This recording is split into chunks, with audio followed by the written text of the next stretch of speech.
অনেকেই আমরা দেখি যে বুকে ব্যথা নিয়ে আমাদের কাছে আসেন এবং এই যে বুকে ব্যথাটা, এই উপসর্গটা এমনভাবে যদি হয় যে বুকের একদম মধ্যবর্তী জায়গায় ব্যথা হচ্ছে, সেই ব্যথা চোয়ালের দিকে যাচ্ছে এবং বাম হাত পর্যন্ত রেডিয়েট করছে। যখন আপনি হাঁটতে যাচ্ছেন ব্যথা বাড়ছে, আপনি খাবার পরে সেই ব্যথাটা বাড়ছে এবং একই সাথে যদি সিমটমের প্যারালাল ওনার যদি ইসিজি চেঞ্জ থাকে এবং ইকোতে ডেফিনেট চেঞ্জ থাকে, আমরা অনেক সময় বা ইটিটি পজিটিভ থাকে, অনেক সময় আমরা অ্যানজিওগ্রামের কথা বলি। তো আমাদের অনেক রোগী অ্যানজিওগ্রামকে একটা বিশাল কিছু মনে করেন এবং ভয় পান, যেটা মনে হয় কাটাছাড়া বা এটা একটা বিশাল বড় পরীক্ষা বা এটা একটা অপারেশন। আদতে তা নয়।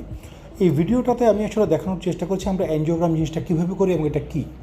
অ্যানজিওগ্রাম মূলত হার্টের ব্লক শনাক্তকারী একটা পরীক্ষা। এটা কিন্তু ট্রিটমেন্ট নয়, এটা একটা পরীক্ষা।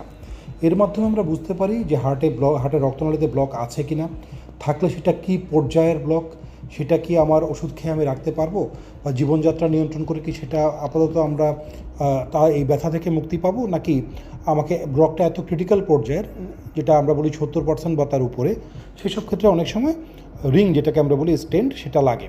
তো এই যে ব্লকের মাত্রা নির্ণয় করা, সেটার জন্য আমাদের অ্যানজিওগ্রাম জরুরি। এইসব ক্ষেত্রে আমরা জিনিসটা করি, রোগীকে আমাদের এখানে পুরো অজ্ঞান করার প্রয়োজন হয় না।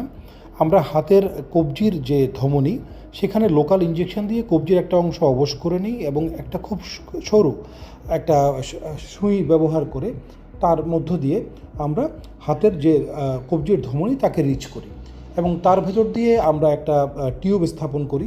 এই সরু টিউব, আমরা যদি বলি একটা মোবাইল চার্জারের যে কেবল, সেই সাইজের একটা টিউব, এবং এর মধ্য দিয়ে আরও সরু একটা নল নিয়ে গিয়ে আমরা হার্টের রক্তনালীতে রং দিয়ে দেখি যে কত পার্সেন্ট ব্লক আছে এবং সেটা আসলে কি ওষুধে হবে নাকি ওষুধে হবে না। এক্ষেত্রে আমি প্রাথমিকভাবে যে জিনিসটা করছি, দেখুন, আমি প্রথমে হার্টের রক্তনালীতে একটা অ্যাক্সেস এস্টাবলিশ করছি।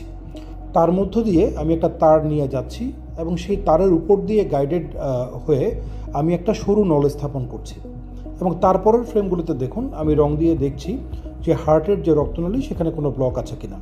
এই রোগীটি আমার কাছে আগে রিং স্থাপন করেছিলেন এবং তারপরে উনি চেক করতে এসেছেন 1 বছর পরে। ভালো আছেন উনি, বাট একটা সন্দেহ ছিল যে রিং ভালো আছে কিনা।